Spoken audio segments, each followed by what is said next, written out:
สบายดีตอนเช้าท่านผู้ชมสบายดีท่านผู้ชมที่เคารพตอนท่านผู้ชมเข้าสู่การรายงานข่าวเช้าอรุณใหม่จากห้องข่าวโทรภาพแห่งชาติข่าวเช้าประจำวันอังคารวันที่7ตุลาคม2025ข่าวพักนี้พบกับโฆษกพันงานสุธิพงศ์พร้อมด้วยข้าพเจ้าสุริวัลย์ผลเยี่ยมสบายดีพันงานเจ้าเช้ามื้อนี้เป็นอีกมื้อนึงที่มีความหมายสำคัญเป็นอย่างยิ่งเพราะมื้อนี้แม่นกงกับมื้อวันที่7ตุลาและก็เป็นวันครูแห่งชาติซึ่งหลายๆแห่งในทั่วประเทศก็ได้พร้อมกันเฉลิมฉลองวันครูแห่งชาติที่หมุนเวียนมาบรรจบครบรอบ31 ปีพอดีในปีนี้และนอกจากนั้นข่าวเช้าในมื้อนี้ก็ยังมีหลายข่าวที่น่าสนใจเป็นต้นก็เป็นการเฉลิมฉลองวันทูตลาวครบรอบ80 ปีและพร้อมกับข่าวอื่นทั้งภายในและต่างประเทศในการนำเสนอข่าวเช้าในมื้อนี้เริ่มด้วยข่าวประธานประเทศแห่งสาธารณรัฐประชาธิปไตยปาตสุลาวได้ต้อนรับทูตประเทศต่างๆเข้ายืนศาลตาตั้งเพื่อดำรงตำแหน่งเป็นเอกอัครราชทูตคนใหม่ประจำลาวพร้อมกับมอบศาลตาตั้งให้แก่ทูตลาวไปประจำการอยู่ต่างประเทศในวันที่3ตุลาคม2025ที่ทำเนียบประธานประเทศพระราชทานทองลุ้นศรีสุริประธานประเทศแห่งสาธารณรัฐประชาธิปไตยปาตสุลาวได้ต้อนรับการเข้ายืนศาลตาตั้งของบรรดาเอกอัครราชทูตต่างประเทศเพื่อดำรงตำแหน่งเป็นเอกอัครราชทูตวิสามัญผู้มีอำนาจเต็มประจำสาธารณรัฐประชาธิปไตยปาตสุลาวซึ่งมีรายละเอียดคือท่านมิเชลแฮร์ริสเอกอัครราชทูตแต่งตั้งแห่งราชอาณาจักรเบนซิกประจำลาวมีสำนักงานตั้งอยู่บางกอกประเทศไทยท่านอาเซตินเบกาเอกอัครราชทูตแต่งตั้งแห่งสาธารณรัฐประชาธิปไตยปาตสุนอานเซรีประจำสาธารณรัฐประชาธิปไตยปาตสุลาวมีสำนักงานตั้งอยู่ฮานอยสาธารณรัฐสังคมนิยมเวียดนามในโอกาสนี้พระราชทานทองลุ้นศรีสุริประธานประเทศแห่งสาธารณรัฐประชาธิปไตยปาตสุลาวได้แสดงความยินดีต้อนรับและตีราคาสูงต่อบรรดาทานทูตประเทศเพื่อนมิตรต่างๆที่ถูกแต่งตั้งมาดำรงตำแหน่งเป็นเอกอัครราชทูตประจำอยู่สาธารณรัฐประชาธิปไตยปาตสุลาวในครั้งนี้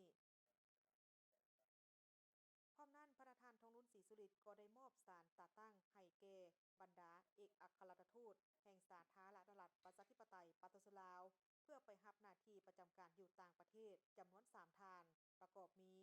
ท่านศรีสวัสดิ์อินทร์พจันทร์ไปรับหน้าที่เป็นเอกอัครราชทูตแห่งสาธารณรัฐประชาธิปไตยปาตสุลาวประจำราชอาณาจักรไทย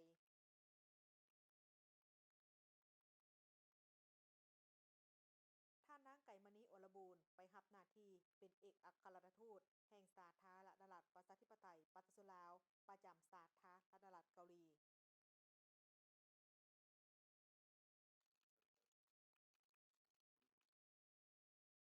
ท่านเกษมศักดิ์สายสุริยาไปรับหน้าที่เป็นเอกอัครราชทูตแห่งสาธารณรัฐประชาธิปไตยปาตสุลาวประจ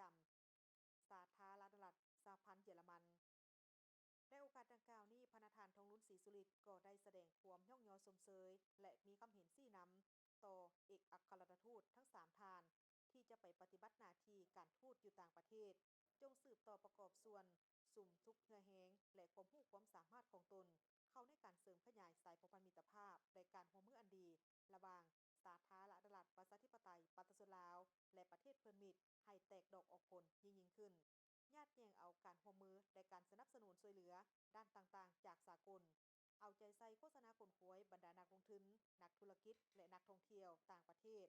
ให้เข้ามาสาธารณรัฐประชาธิปไตยปาตสุลาวหลายขึ้นเพื่อนำเอาผลประโยชน์สูงสุดมาสู่ปาตสุลาวบรรดาเผ่าประกอบส่วนอย่างตั้งหน้าเข้าในการพัฒนาเศรษฐกิจสังคมของสาธารณรัฐประชาธิปไตยปาตสุลาวในการลดละความทุกข์ยากให้แก่ปาตสุลาวและให้สามารถนำพาประเทศชาติหลุดพ้นออกจากสถานภาพด้อยพัฒนาตามเป้าหมายที่วางไว้ท่านนางปานิยาโทตู้ห้องประธานประเทศแห่งสาธารณรัฐประชาธิปไตยประชาชนลาวตอนรับเอกอัครราชทูตวิสามัญผู้มีอำนาจเต็มแห่งสาธารณรัฐสิงคโปร์ประจำลาวเข้าเยี่ยมอำลาในโอกาสที่ทานสำเร็จหน้าที่การทูตอยู่สาธารณรัฐประชาธิปไตยประชาชนลาว วันที่ 6 ตุลา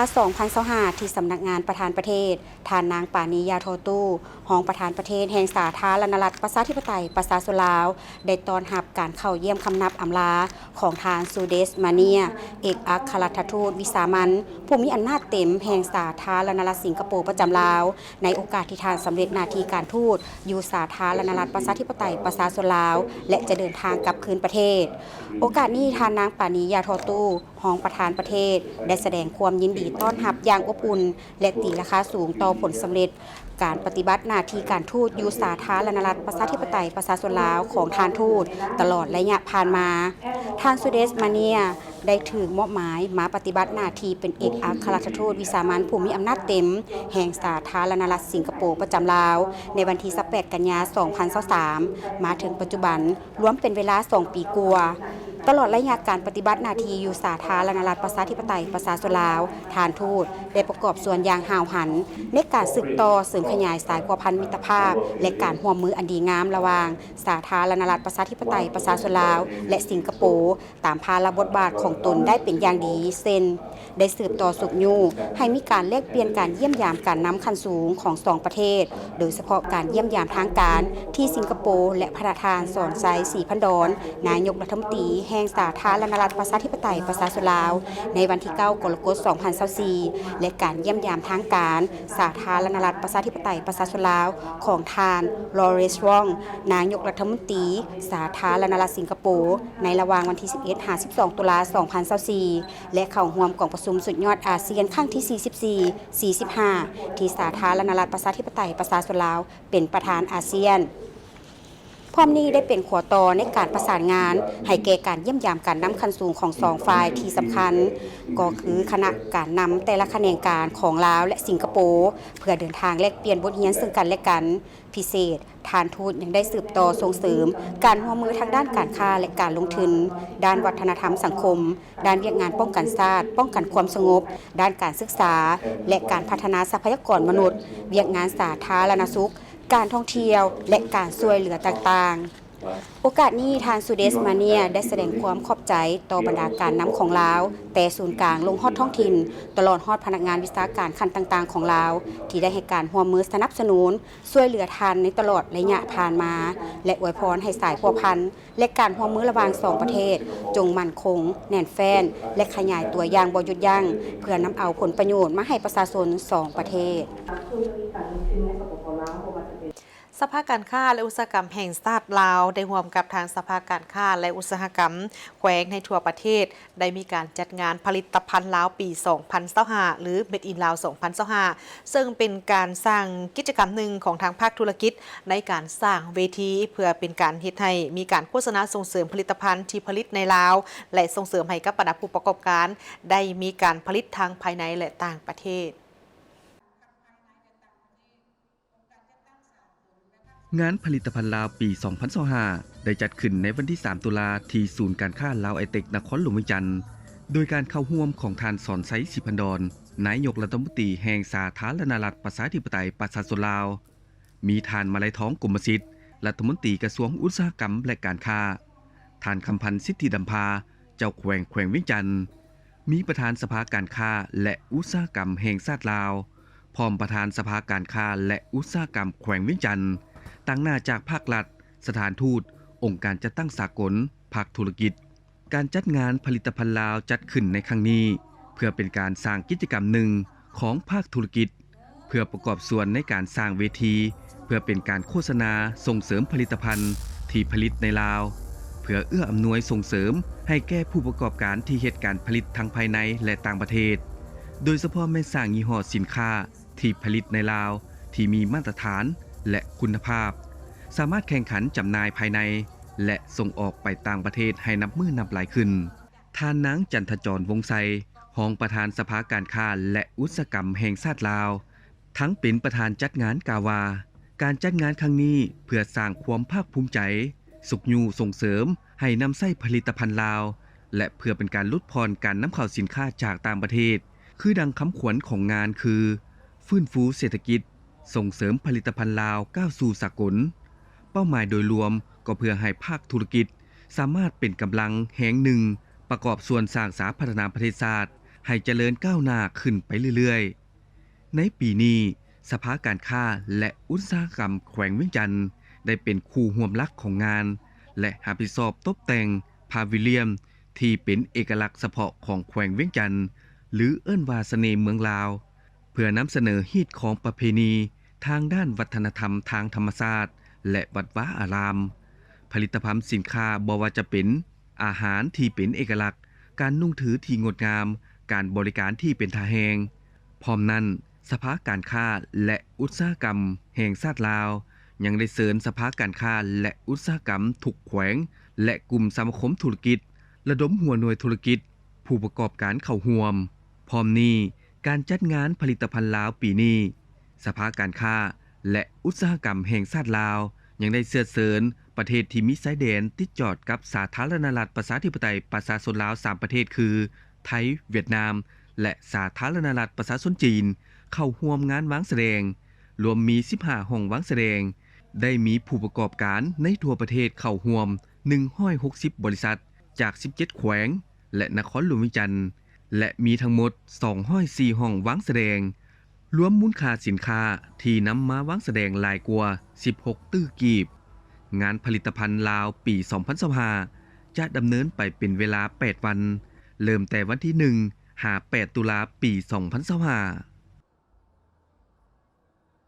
ท่านสดใสศรีพันดรนายกรัฐมนตรีแห่งสาธารณรัฐประชาธิปไตยประชาชนลาวเข้าร่วมเป็นประธานเปิดกองประชุมเวทีตัวเมืองแห่งชาติครั้งที่4ภายใต้คำขวัญการตอบโต้วิกฤตในตัวเมืองในวันที่6ตุลา2025นี้ที่นครหลวงเวียงจันทน์ท่านสนไซศรีพันดรนายกรัฐมนตรีได้ให้เกียรติเป็นประธานกองประชุมเวทีตัวเมืองแห่งชาติครั้งที่4ภายใต้คำขวัญการตอบโต้วิกฤตในตัวเมือง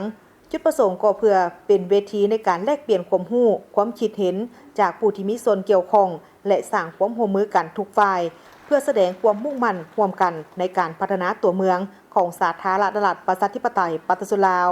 โดยการสร้างตัวเมืองและการตั้งถิ่นฐานแบบมีส่วนร่วมปลอดภัยมั่นคงและยืนยงในการกล่าวเปิดกองประชุมท่านสนไซศรีพันดรนายกรัฐมนตรีแห่งสาธารณรัฐประชาธิปไตยประชาชนลาวได้ตีราคาสูงในการจัดกองประชุมเวทีตัวเมืองแห่งชาติครั้งที่4ซึ่งเป็นเวทีให้ภาคส่วนต่างๆได้มาปรึกษาหารือและสะท้อนให้เห็นถึงสภาพการพัฒนาและขยายตัวของตัวเมืองในสาธารณรัฐประชาธิปไตยประชาชนลาวที่มีอัตราการหันเป็นตัวเมืองที่สูงโดยเฉพาะแม่นเกิดขึ้นอยู่ในบรรดาตัวเมืองอันดับ1และอันดับ2ของสาธารณรัฐประชาธิปไตยประชาชนลาวก็คือนครหลวงเวียงจันทน์หลวงพระบางคำมวนสวรรณเขตและจำปาสักตามลำดับนอกจากนั้นท่านนายกรัฐมนตรีก็ยังได้ยกตัวอย่างของนครหลวงเวียงจันทน์ที่เป็นใจกลางทางด้านการเมืองการปกครองเศรษฐกิจวัฒนธรรมได้สืบต่อขยายตัวอย่างต่อเนื่องโดยเฉพาะการพัฒนาโครงสร้างพื้นฐานการค้าการบริการและการหันเป็นทันสมัยของนครหลวงเวียงจันทน์โดยเคียงคู่กับการขยายตัวคือดังกล่าวนี้มันยังนำเอาสิ่งท้าทายหลายอย่างมาอยู่คู่กันเป็นต้นก็แม่นการตั้งถิ่นฐานที่บ่เป็นทางการความต้องการที่อยู่อาศัยที่เพิ่มขึ้นการบริการตัวเมืองที่บ่ทวงทันกับการเพิ่มขึ้นของประชากรโดยเฉพาะน้ำประปาและสุขภิบาลการคุ้มครองขี้เหงื่อและการขนส่งสาธารณะเคียงคู่กันนั้นท่านนายกรัฐมนตรีก็อยากเรียกร้องให้ทุกภาคส่วนทั้งภาครัฐภาคเอกชนองค์การจัดตั้งทางสังคมผู้ร่วมพัฒนาและองค์การจัดตั้งสากลจงร่วมแรงร่วมใจกันในการสร้างและปรับปรุงตัวเมืองให้เป็นตัวเมืองที่น่าอยู่สีเขียวทนทานยืนยงและพร้อมรับมือกับการเปลี่ยนแปลงสภาพดินฟ้าอากาศเพื่อบรรลุเป้าหมายการพัฒนาแบบยืนยงของสหประชาชาติเป้าหมายที่11ว่าด้วยตัวเมืองและชุมชนยืนยงการสร้างตัวเมืองให้ยืนยงบ่เพียงแต่เป็นภารกิจของรัฐบาลแต่เป็นภารกิจและหน้าที่ของทุกคนในสังคมเพื่อรักษามรดกอันดีให้แก่ลูกหลานของพวกเขาในอนาคต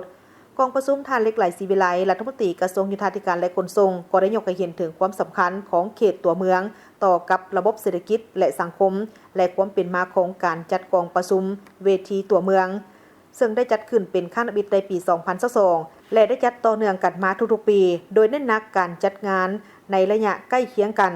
การเฉลิมฉลองวันเคหสถานโลกพร้อมกันนี้ท่านรัฐมนตรีกระทรวงยุทธาธิการและขนส่งก็ยังได้ยกให้เห็นถึงความพยายามในการแก้ไขปัญหาตัวเมืองร่วมกับบรรดาภาคส่วนที่เกี่ยวข้องทางภายในและสากล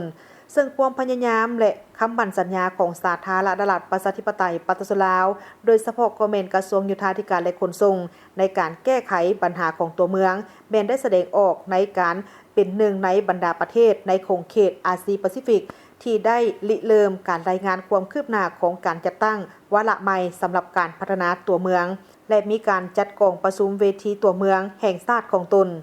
ท่านบาโคเดียเบอร์คานอฟผู้ประสานงานองค์การสหประชาชาติประจำลาวได้กล่าวความเห็นต่อกองประชุมเวทีตัวเมืองแห่งชาติในครั้งนี้โดยได้ยกให้เห็นถึงความสำคัญของการจัดงานในปีนี้ว่าเป็นวันครบรอบ 70 ปีของการเป็นสมาชิกในองค์การสหประชาชาติของสาธารณรัฐประชาธิปไตยปฏิรูปลาวและเป็นวันครบรอบ 80 ปีขององค์การสหประชาชาติอีกด้วยท่านยังได้เน้นหนักถึงความรับผิดชอบต่อสากลเพื่อลงมือจัดตั้งปฏิบัติต่อกับวิกฤตการณ์ที่เกิดจากการเปลี่ยนแปลงสภาพอากาศโดยท่านได้กล่าวว่าการสร้างนครที่ทนทานบ่แม่นทางเลือกอีกต่อไปแต่เป็นสิ่งที่จำเป็นโดยความสอดคล้องของการขยายตัวและบุริมสิทธิ์แห่งชาติการสร้างความเข้มแข็งให้แก่สาวหนุ่มและการเสริมสร้างคู่ร่วมงานพวกเขาสามารถรับประกันอนาคตที่ปลอดภัยมีส่วนร่วมและยืนยงโดยบ่ปะทิมไผไว้ข้างหลังภายหลังที่มีพิธีเปิดอย่างเป็นทางการแล้วท่านสนไซศรีพันดรนายกรัฐมนตรีแห่งสาธารณรัฐประชาธิปไตยปฏิรูปลาวและแขกการนำระดับสูงจากบรรดากระทรวงและแขวงก็ได้ให้เกียรติตัดแถบผ้าเปิดงานวางแสดงผลงานเครื่องมือและนวัตกรรมของบรรดาบริษัทต่างๆที่สำคัญที่มีส่วนร่วมในการขับเคลื่อนเวียกงานของการสำรวจออกแบบก่อสร้างโครงหลังพื้นฐานและปรับปรุงสิ่งแวดล้อมตัวเมืองจากบรรดาภาคส่วนที่มาวางแสดง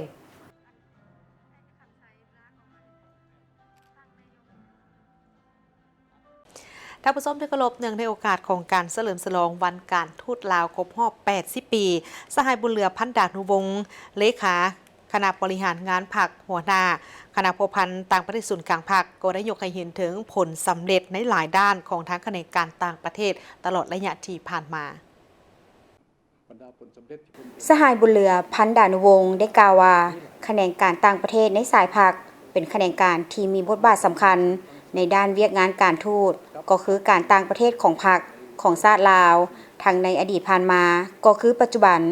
บนเส้นทางแห่งการกำเนิดและเติบใหญ่ขยายตัวของพรรคประชาชนปฏิวัติลาวเวียกงานการต่างประเทศของพรรคได้ผ่านวิวัฒนาการทางด้านประวัติศาสตร์อันสำคัญ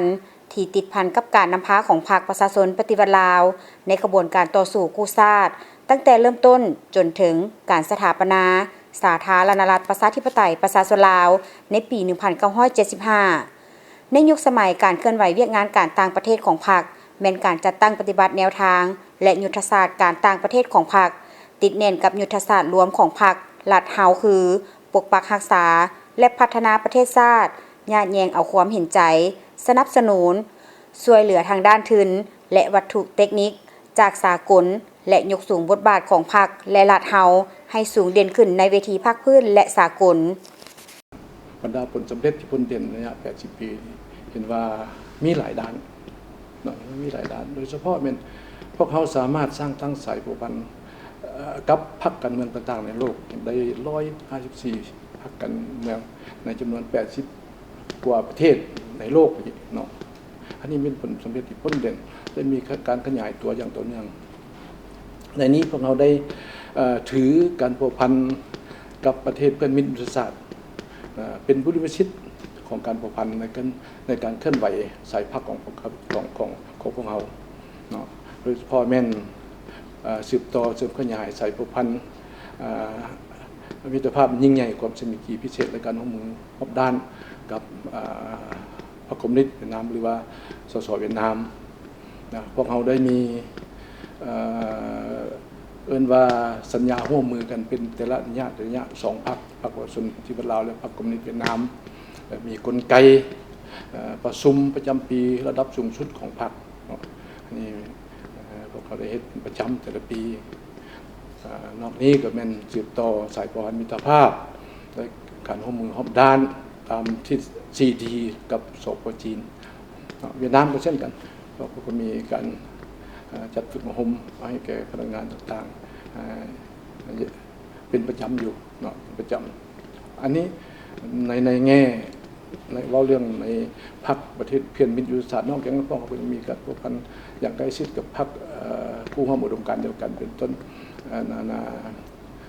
ซับเกาหลีเหนือกูบาและพรรคการเมืองอื่นๆทางกำอำนาจและบ่กำอำนาจการเคลื่อนไหวเวียกงานต่างประเทศของพรรคได้ประกอบส่วนอันสำคัญเข้าในการเพิ่มทวีการพัวพันกับบรรดาประเทศเพื่อนมิตรยุทธศาสตร์บรรดาพรรคการเมืองนับทั้งกำอำนาจและบ่กำอำนาจของประเทศต่างๆในโลกโดยบ่จำแนกระบอบการเมืองที่แตกต่างกันอันได้เป็นการประกอบส่วนอันสำคัญเข้าในการสร้างสภาพแวดล้อมภายนอกที่เอื้ออำนวยให้แก่การจัดตั้งปฏิบัติ2หน้าที่ยุทธศาสตร์และยกสูงบทบาทของพรรคเฮาในเวทีภาคพื้นและสากลทั้งเป็นการประกอบส่วนเข้าในภารกิจสันติภาพมิตรภาพและการร่วมมือเพื่อการพัฒนาในภาคพื้นและในโลกการทูตประชาชนเป็นหนึ่งองค์ประกอบของการพัวพันระหว่างประเทศซึ่งมี1 ใน 3องค์ประกอบมีการพัวพันการทูตสายพรรคสายรัฐและการทูตประชาชนฉะนั้นและการทูตประชาชนเป็น1 ในองค์ประกอบของการพัวพันทางประเทศซึ่งว่าตลอดระยะผ่านมานี้การพัวพันในขอบของการทูตประชาชนนี้เห็นว่ามีความสำคัญหลายซึ่งมีบทบาทในการพัวพันประสานงานสร้างความเข้าใจและการไปมาหาสู่ระหว่างประชาชนของสปป.ลาวกับบรรดาประชาชนประเทศบ้านไกลเคียงก็คือประชาชนประเทศอื่นๆนอกจากนั้นยังมีบทบาทในการช่วยในการแก้ไขข้อขัดแย้งความเข้มตึงหรือว่าข้อขัดแย้งต่างๆที่อาจมีเห็นว่าสามารถช่วยให้แก่การเคลื่อนไหวการทูตในสายรัฐสายพรรคได้ดีพอสมควรในนี้องค์การที่รับผิดชอบเรื่องงานการทูตประชาชนนี่ก็มีแนวราสร้างชาติและ3องค์การจัดตั้งมหาชนกันมีกรรมบาลสนุ่มแม่ยิงสหพันธ์นพเก่าที่ได้มีสิทธิ์ที่เรียกว่าอยู่ในขอบเขตสิทธิ์ในการเคลื่อนไหวเรื่องงานการทูตประชาชนนี้ซึ่งว่าทั้งหมดนี้เกิดอยู่ภายใต้การคุ้มครองของคณะผู้พันต่างประเทศส่วนต่างพรรคของพวกเราตลอด80 ปีผ่านมาเวียกงานการทูตก็คือการต่างประเทศได้รับการเสื้อซูและยกสูงให้เติบใหญ่ขยายตัวเป็นก้าวๆภายใต้การนำพาอย่างใกล้ชิดของศูนย์กลางพรรคก็คือความเอาใจใส่ยกสูงความรับผิดชอบของคณะพัวพันต่างประเทศศูนย์กลางพรรคกระทรวงการต่างประเทศและบรรดาแขนงการที่เกี่ยวข้องเวียกงานการทูตจะสืบต่อได้รับการสุกยู่ให้เติบใหญ่ขยายตัวและนับมือนับเข้มแข็งสืบต่อเป็นกำลังแหงให้แก่ศูนย์กลางพรรคในการพัวพันประสานงานปกป้องผลประโยชน์แห่งชาติและญาติแยงการร่วมมือที่มีประสิทธิผลเพื่อนำเอาผลประโยชน์ตัวจริงมาสู่ประชาชนลาวก็คือประกอบส่วนเข้าในการปกปักรักษาและสร้างสรรค์พัฒนาประเทศชาติให้ก้าวขึ้นอย่างบ่หยุดยั้งทางรัฐมนตรีกระทรวงการต่างประเทศแห่งสาธารณรัฐประชาธิปไตยประชาชนลาวพร้อมด้วยภรรยาและคณะได้เดินทางไปเยี่ยมยามสาธารณรัฐกูบาอย่างเป็นทางการในระหว่างวันที่2ถึงวันที่3ตุลานี้โดยตอบสนองตามคำเชิญของสหายบรูโน่โรดริเกสปาริยารัฐมนตรีกระทรวงการต่างประเทศแห่งสาธารณรัฐกูบาสหายทองสวรรค์พรหมวิหารรัฐมนตรีกระทรวงการต่างประเทศแห่งสาธารณรัฐประชาธิปไตยประชาชนลาวพร้อมด้วยภรรยาและคณะได้เดินทางไปเยี่ยมยามสาธารณรัฐกูบาอย่างเป็นทางการในระหว่างวันที่2ถึงวันที่3ตุลาคม2025นี้เพื่อเพิ่มทวีหัดแน่นการพัวพันร่วมมือที่เป็นมูลเสื้อแห่งมิตรภาพในการร่วมมือที่ดีและความสามัคคีฐานไอ้น้องระหว่าง2 พรรค 2 รัฐก็คือประชาชน2 ชาติสาธารณรัฐประชาธิปไตยประชาชนลาวและสาธารณรัฐกูบา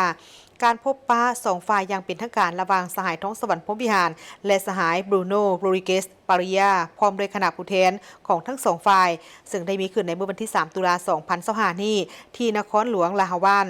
ในโอกาสดังกล่าวนี้ทั้ง2 ฝ่ายก็ได้มีการปรึกษาหารือและแลกเปลี่ยนความคิดเห็นเกี่ยวกับการพัวพันร่วมมือ2 ฝ่ายพร้อมทางได้แจ้งถึงสภาพการภายในที่พ้นเด่นของทั้ง2 ประเทศให้กันและกันได้รับทราบ2 ฝ่ายได้ตีราคาสูงต่อกับการพัวพันร่วมมือระหว่าง2 พรรค 2 รัฐและประชาชน2 ชาติที่ได้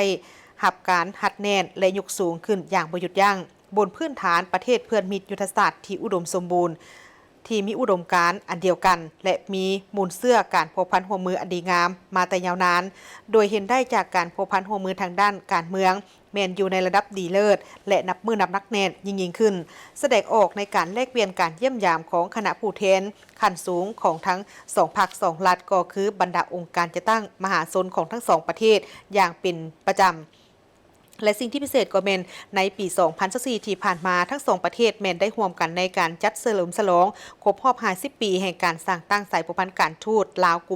บาลาวอย่างเป็นขบวนฟุตฟื้นและมีความหมายพร้อมเดียวกันนี้ทั้ง2 ฝ่ายก็ยังได้ตีราคาสูงต่อกับการร่วมมืออันสำคัญทางด้านเศรษฐกิจการค้าสาธารณสุขการศึกษากีฬากสิกรรมและด้านวัฒนธรรมสังคมระหว่าง2 ประเทศให้ได้รับการขยายตัวยิ่งขึ้นการเดินทางเยี่ยมยามในครั้งนี้ถือเป็นครั้งทบิตของสหายทองสวรรค์พรหมวิหารภายหลังที่ดำรงตำแหน่งเป็นรัฐมนตรีกระทรวงการต่างประเทศแห่งสาธารณรัฐประชาธิปไตยปฏิรูปลาวทั้งเป็นการส่งเสริมและหัดแน่นสายผูกพันมิตรภาพในการร่วมมือที่เป็นมูลเสื้ออันดีงามที่มีมาแต่ยาวนานและความสามัคคีฐานอ้ายน้องระหว่าง2 พรรค 2 รัฐก็คือประชาชน2 ชาติกูบ้านลาวให้นับมือนับแน่นแฟ้นยิ่งขึ้น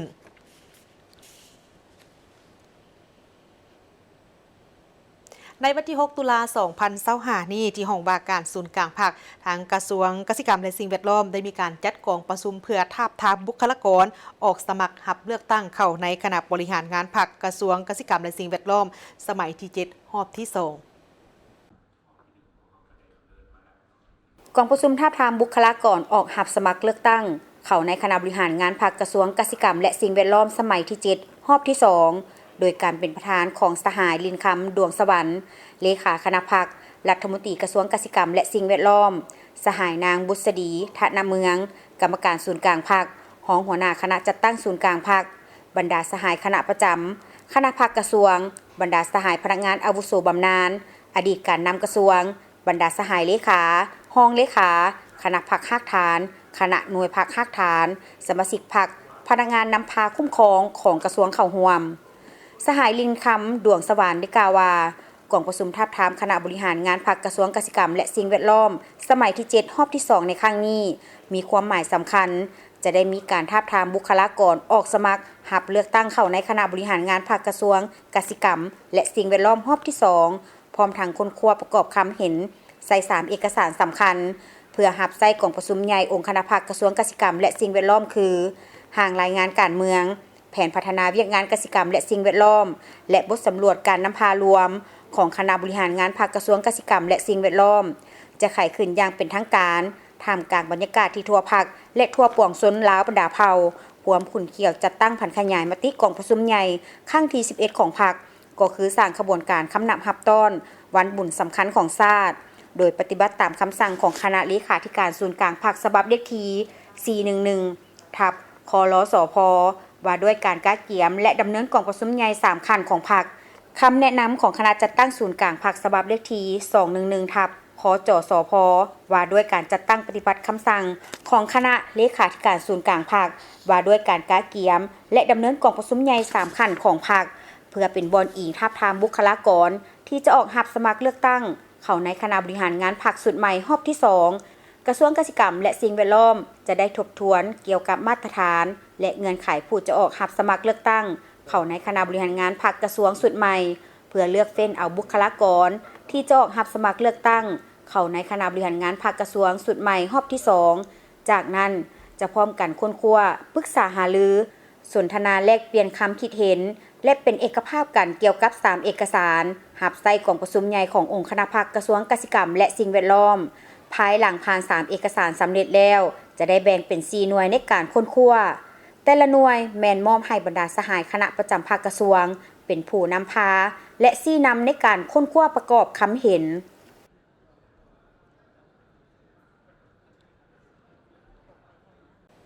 ได้มีพิธีปิดสุดเฮียนทฤษฎีขั้นสูงหุ้นที่ 7และเปิดซกเฮียนใหม่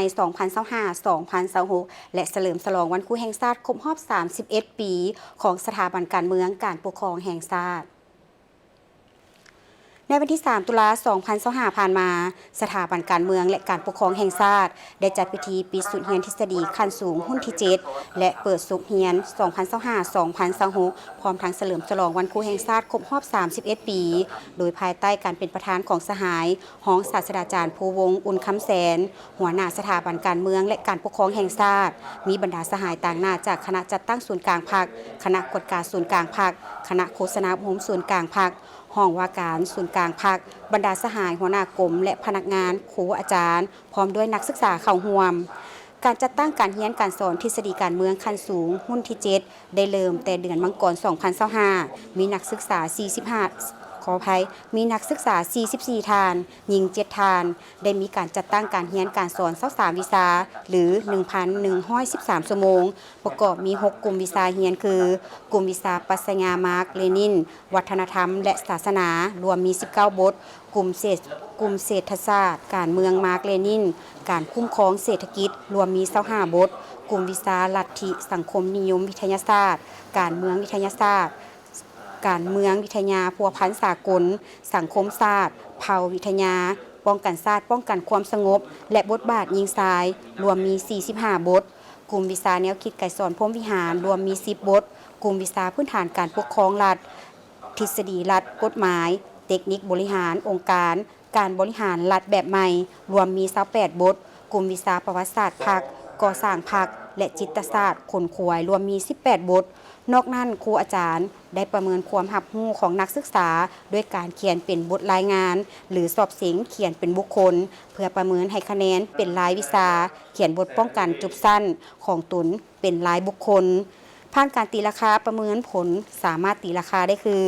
จำนวนนักศึกษา 44 ทาน สามารถญาติได้คะแนนเฉลี่ยเกรด A หรือดีเลิศมี 40 ทาน หญิง 7 ทาน ได้รับคะแนนสะสมเกรด B หรือดีไลน์มี 4 ทาน ได้รับการย่องยอนักเรียนเก่ง มีวินัยดี ประเภท 1 มี 34 ทาน หญิง 6 ทาน ประเภท 2 มี 10 ทาน หญิง 1 ทาน และถือคัดเลือกคณะพรรคคณะห้องซี่นำพาดีเด่น และได้รับย่องยอห้องเฮียนดีเด่นประเภท 1 และให้เกียรติกล่าวมอบใบยั่งยืนทฤษฎีขั้นสูง โดยแมนสหายรองศาสตราจารย์ภูวงศ์ อุ่นคำแสน หัวหน้าสถาบันการเมืองการปกครองแห่งชาติ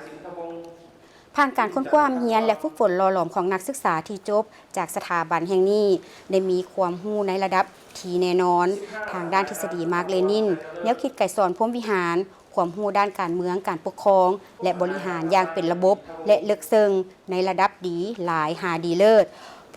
บนพื้นฐานการรับรู้ดังกล่าวนักศึกษาทุกสหายมีคุณธาตุการเมืองหนักแน่นมีความเชื่อมั่นยึดมั่นจุดหมายสังคมนิยมมีความจริงหัก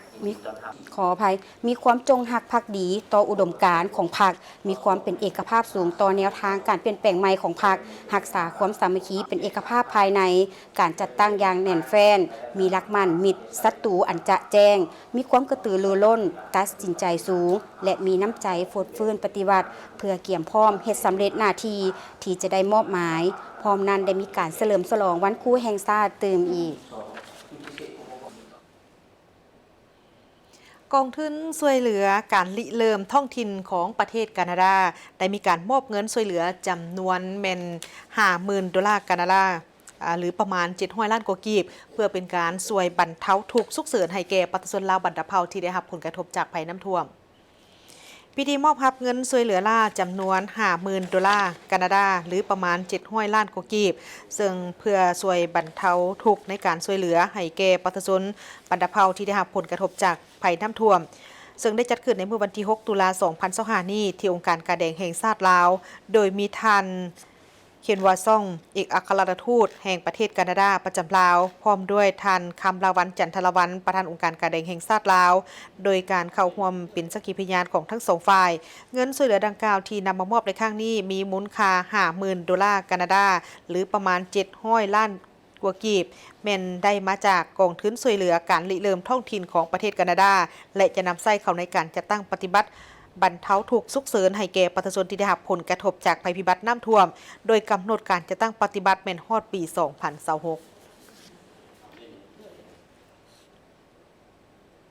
ท่านผู้ชมกระทรวงศึกษาธิการและกีฬาแห่งสาธารณรัฐประชาธิปไตยประชาชนลาวร่วมกับรัฐบาลออสเตรเลียโดยผ่านแผนงานบีคัวได้เปิดซองวิดีโอทำอีทของแผนการโฆษณาส่งเสริมการศึกษาแห่งชาติเนื่องในโอกาสวันครูแห่งชาติ 7 ตุลาคมรอบ 31 ปี การนำเสนอ2วิดีโอทำอิฐของแผนโฆษณาการศึกษาข้างทำอิฐได้จัดขึ้นวันที่ 3 ตุลาคม 2025 โดยการเข้าร่วมของทานนางดาราวรณ์กิตติพันธ์รองรัฐมนตรีกระทรวงศึกษาธิการและกีฬาทานนางเบนิต้าซัมเมอร์วิลรองเอกอัครราชทูตออสเตรเลียประจำลาว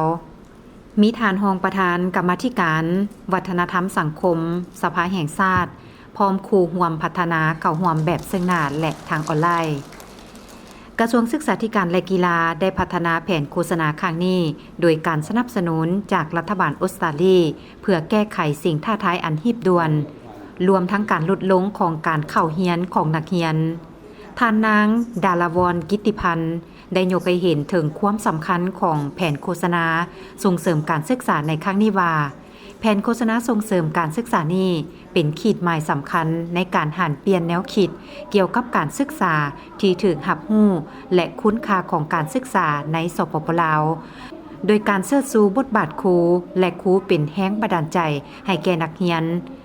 และผู้ปกครองแผนโฆษณานี้ยังจะเสริมขยายคำมั่นสัญญาร่วมกันในการศึกษาที่เป็นพื้นฐานของการพัฒนาประเทศชาติโอกาสนี้ทานนางเบนิต้าซัมเมอร์วิลกล่าวว่ารัฐบาลออสเตรเลียมีความภูมิใจที่ได้ให้การสนับสนุนสิ่งที่เป็นบริมสิทธิ์ของกระทรวงบ่เพียงแต่ในการพัฒนาหลักสูตรและปรับปรุงคุณภาพการสอนเท่านั้นหากยังเป็นการหันเปลี่ยนแนวความคิดด้านการศึกษาให้มีคุณค่าและความเข้าใจในชุมชนต่างๆบ่ว่าพวกเขาจะสร้างความอาจสามารถให้แก่ครูหรือการสร้างสภาพแวดล้อมที่ดีในโรงเรียนเป้าหมายของพวกเขาแม่นอันเดียวกันคือ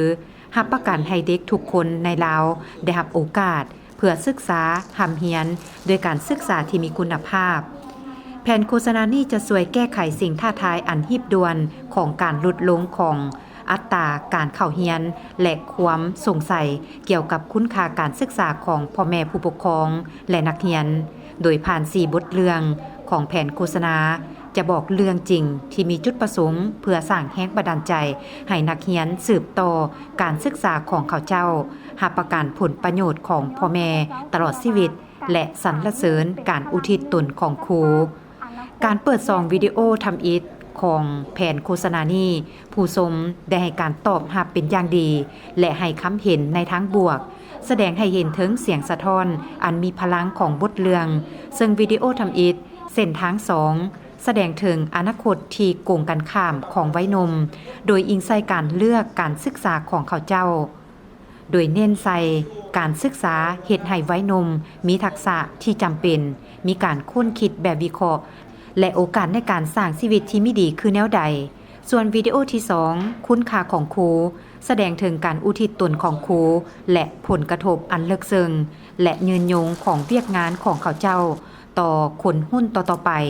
พร้อมทั้งส่องแสงให้เห็นถึงสิ่งท้าทายของครู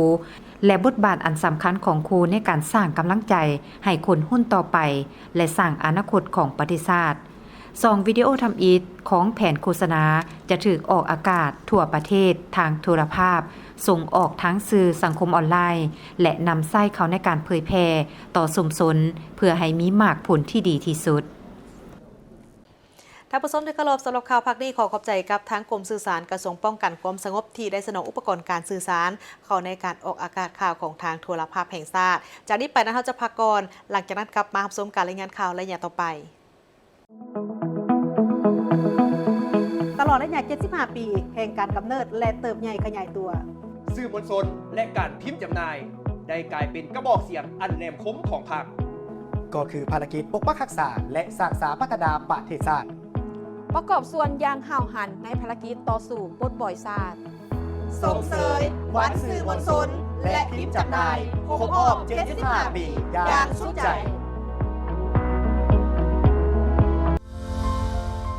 สื่อมวลชนและการพิมพ์จำหน่ายเป็นกระบอกเสียงอันแหลมคมของพรรค เป็นพาหนะเผยแพร่แนวทางนโยบายระเบียบกฎหมายแผนพัฒนาเศรษฐกิจสังคมของรัฐพร้อมเดียวกันนั้นก็นำเสนอข้อมูลข่าวสารสาระความรู้สาระบันเทิงให้ทุกสั้นคนได้รับรู้ถึงความเป็นลาวสมเสยวันสื่อมวลชนและพิมพ์จำหน่ายครบรอบ 75 ปีอย่างสุดใจครูอาจารย์และน้องๆนักเรียนโรงเรียนมัธยมสมบูรณ์มิตรภาพลาวเวียดนามได้จัดพิธีเฉลิมฉลองวันครูแห่งชาติ7 ตุลาคมรอบ 31 ปีในเช้าของวันที่ 6 ตุลา 2025 นี้ครูอาจารย์และน้องๆนักเรียนของโรงเรียนมัธยมสมบูรณ์มิตรภาพลาวเวียดนามได้จัดการเฉลิมฉลองวันครูแห่งชาติครบรอบ 31 ปีขึ้นด้วยบรรยากาศที่เบิกบานม่วนซื่นโดยมีครูอาจารย์และน้องๆนักเรียนพร้อมกับผู้ปกครองนั้นเข้าร่วมในพิธีก็ได้มีการรับฟังการเล่าถึงประวัติความเป็นมาของวันครูแห่งชาติ7 ตุลาในปีนี้ครบรอบ 31 ปี เห็นได้ถึงความสำคัญและความเป็นมาของวันครูแห่งชาติแม้นมีประวัติมาจากเหตุการณ์ที่นายครูคำได้นำพาประชาชนและพนักงานลุกฮือขึ้นต่อสู้เพื่อทวงเอาสิทธิเสรีภาพจากพวกลาเมืองขึ้นทั้งแบบเก่าและแบบใหม่ในสมัยนั้นพวกเขาแม้นได้กดขี่ข่มเหงบังคับให้คนลาวต้องทำเฮียนตามแบบเฮียนของพวกเขาเจ้าเท่านั้นซึ่งเป็นเหตุการณ์ทำอิฐทีผู้คนลาวผู้หักชาติได้ลุกขึ้นต่อสู้เพื่อลูกหลานย้อนแนวนั้นในปี 1994 รัฐบาลจึงได้มีการตกลงเอาวันที่ 7 ตุลาของทุกๆปีเป็นวันครูแห่งชาติคำว่าครูแม่นมีบทบาทและการประกอบส่วนอันสำคัญหลายคนแม่นได้มีการถ่ายทอดความรู้ความสามารถมีประสบการณ์ให้แก่คนอื่นได้เรียนครูแม่นเปรียบเหมือนดังพ่อแม่ผู้ที่ทรงเป็นแม่พิมพ์ของชาติให้ลูกศิษย์ได้ทำเฮียนเอาความรู้เพื่อไปพัฒนาตนเองก็คือประเทศชาติในการสร้างสรรค์พัฒนาประเทศชาติเพื่อนำเอาความรู้มาพัฒนาตนเองก็คือบ้านเมืองให้เจริญรุ่งเรืองนอกจากนั้นก็ยังได้รับฟังการเล่าถึงประวัติความเป็นมาแล้วก็ยังได้มีการแสดงชมการแสดงศิลปะวรรณคดีการแสดงของบรรดาน้องๆนักเรียนซึ่งเนื้อในของการแสดงนั้นแม่นได้แสดงให้เห็นถึงประวัติมูลเสื้อของครูอาจารย์และความเป็นมาของครูต่อกับนักเรียนและทุกรายการแม่นได้สร้างความเบิกบานมวลซื่นให้กับผู้รับชมเป็นอย่างดียังอยู่ที่บรรยากาศของการเฉลิมฉลองวันครูแห่งชาติซึ่งโรงเรียนมัธยมสมบูรณ์จันทร์สว่างเมืองศรีโคตบองนครหลวงเวียงจันทร์จัดกิจกรรมเฉลิมฉลองวันครูแห่งชาติ7 ตุลาคมรอบ 31 ปีซึ่งได้จัดขึ้นในวันที่ 3 ตุลา 2025เข้าร่วมมีทานนางเกตมณีบรรดาศักดิ์สมาชิกสภาประชาชนเขต 1 นครหลวงเวียงจันทร์ทานคำสิงห์ดวงดาราหัวหน้าห้องการศึกษาธิการและกีฬาเมืองศรีโคตบองมีต่างหน้าแผนกการอดีตพนักงานการนำโรงเรียนแขกถึกเซินและน้องนักเรียนพร้อมผู้ปกครองเข้าร่วมในพิธีทานนางบุญมาโพธิราชอำนวยการโรงเรียนมัธยมสมบูรณ์จันทร์สว่างกาวาจุดประสงค์ในการจัดกิจกรรมครั้งนี้บ่เพียงแต่เฉลิมฉลองวันครูแห่งชาติครบรอบ 31 ปีเท่านั้นแต่ยังเป็นการหวนคืนเพื่อระลึกถึงบุญคุณของครูลาวในอดีตจนถึงปัจจุบันที่เป็นบุคคลสำคัญในการสิทธิสอนคนให้มีความรู้ความสามารถประกอบส่วนเข้าในการสร้างสรรค์พัฒนาตนเองก็คือพัฒนาประเทศชาติข้าพเจ้ารู้สึกภาคภูมิใจเป็นอย่างยิ่งที่วันนี้ได้มาถึงคือเป็นวันที่ประวัติศาสตร์ของพวกเขานับแต่1994ถึง2005ก็ถือว่าครบรอบ31 ปีเป็นอย่างจึงว่ามีความหมายความสำคัญเพราะว่าครูคือผู้ให้ครูคือแม่พิมพ์ผู้ที่2ของลูกๆเนาะแต่ว่าครูคือนักวิศวกรแห่งดวงวิญญาณฉะนั้นถ้าบ่มีครูจะบ่มีเฮาในวันนี้ข้าพเจ้าแนะนำที่เป็นครูผ่านมากับ41 ปีแล้วแต่ขอยืนยันว่าครูเป็นผู้ที่ประเสริฐที่สุดที่ว่าได้สร้างคนเพราะว่าครูเป็นผู้ให้โอกาสให้ความรักให้ความรู้และให้อภัยแก่นักเรียนครูต้องรู้เสมอว่าเฮาเป็นแม่ผู้ของเขาจะอยู่ในอ้อมกอดของเฮาเสมอเนื่องในโอกาสวันครูนี้ข้าพเจ้าถือโอกาสอวยไสให้พรครูทั่วประเทศเนาะโดยเฉพาะที่อยู่ขอบเขตต่างแขวงชนบทขอให้พวกท่านทุกท่านจงมีกำลังใจสู้ในชีวิตของพวกเฮาเกิดมาเป็นครูเฮาเลือกเส้นทางนี้แล้วเฮาก็ต้องว่าอาชีพนี้ล่ะเป็นอาชีพที่มีเกียรติที่สุดถึงว่าบ่มีเงินคำมากมายกายกองที่ภาครัฐตอบสนองให้แต่พวกเฮาก็ยืนได้เพราะว่าครู คือผู้ให้และพวกเฮาก็ต้องพัฒนาตัวเอง ยืนด้วยลำแข้งตัวเอง สร้างสายเศรษฐกิจครอบครัวเนาะถือว่าคู่เฮ็ดให้เฮ็ดนาคู่เฮ็ดฮูกตำพายตำปลูกผักหักนอทุกๆสิ่งอย่างคู่เฮ็ดได้เนาะ โดยน้องก็อยากขออวยพรให้ครูอาจารย์ทุกๆคนในโรงเรียนเลยมีสุขภาพเข้มแข็งมีสุขภาพแข็งแรงแล้วก็เป็นพมโพมใจของนักเรียนทุกคนต่อไปเพราะว่าน้องก็เรียนอยู่นี่มาตั้งแต่ม.1 จนฮอดม.7 แล้วน้องก็รู้สึกว่าฮักแล้วก็ผูกพันกับอาจารย์อยู่โรงเรียนนี้หลายเพราะว่าพวกเพิ่นก็คอยสั่งคอยสอนบอกสอนน้องในเรื่องต่างๆคันน้องบ่เข้าใจบทเรียนพวกเพิ่นก็คอยบอกน้องอย่างละเอียดเลยน้องก็รู้สึกแบบตื้นตันใจหลายที่น้องก็อยากอวยพรให้พวกเพิ่นมีสุขภาพเข้มแข็งแข็งแรงแล้วก็น้องก็จะเป็นนักเรียนดีตั้งใจเรียนเพราะว่าน้องก็พยายามค้นคว้าบทเรียนอยู่เสมอเพื่อให้พวกเพิ่นภาคภูมิใจเพื่อให้สิ่งที่พวกเพิ่นได้บอกสอนน้องให้มันเกิดผลได้ดีที่สุดน้องก็จะตั้งใจค้นคว้าในหลายๆด้านเลยอยากให้พวกเพิ่นภูมิใจ กิจกรรมครั้งนี้ประกอบมีการเล่าคืนมูลเสื้อของวันครูการสรุปการจัดตั้งปฏิบัติการเรียนการสอนผ่านมาพร้อมมอบใบย่องยอให้แก่พนักงานครูที่มีผลงานในเวียกงานวิชาเฉพาะและนักเรียนที่เรียนดีเรียนเก่งพร้อมทั้งรับชมการแสดงศิลปะวรรณคดี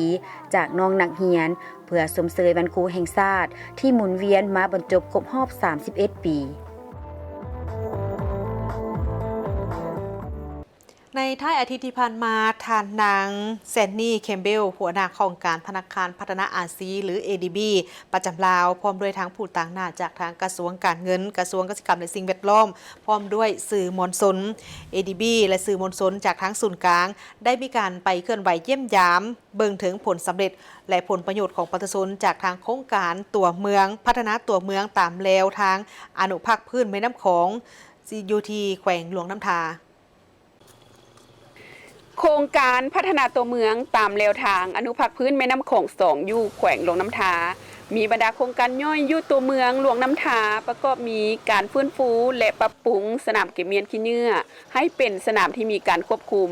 ปรับปรุงโครงล่างบ้านเส้นทางขัวห้องระบายน้ำและปรับปรุงระบบอ่างบำบัดน้ำเปื้อน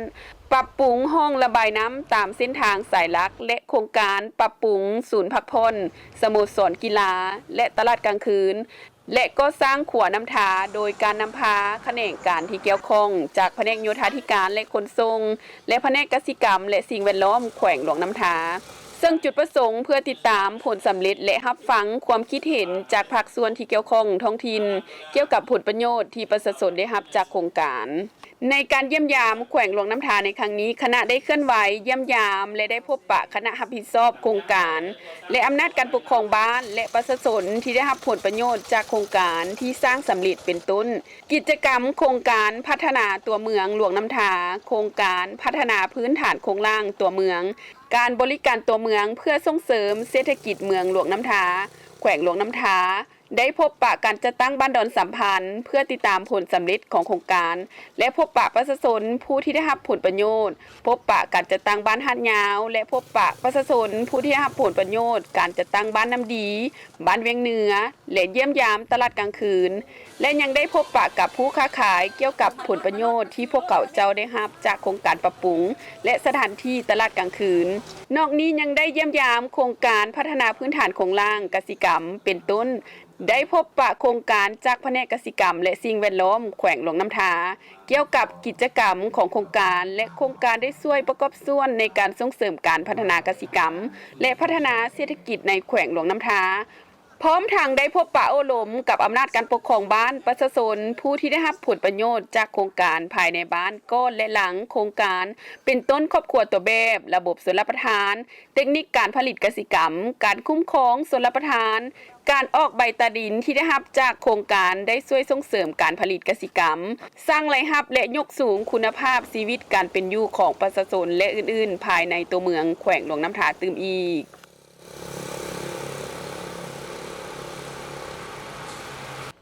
จบการรายงานข่าวเช้ารุ่นใหม่แต่เพียงเท่านี้ขอบใจที่ประธานให้เกียรติติดตามรับชมข่าวแล้วพบกันได้ใหม่ในการรายงานข่าวภาคต่อไปส่วนข่าวเช้าในมื้อนี้โฆษกทั้งสองพร้อมกับทีมข่าวลาท่านผู้ชมไปก่อนสบายดี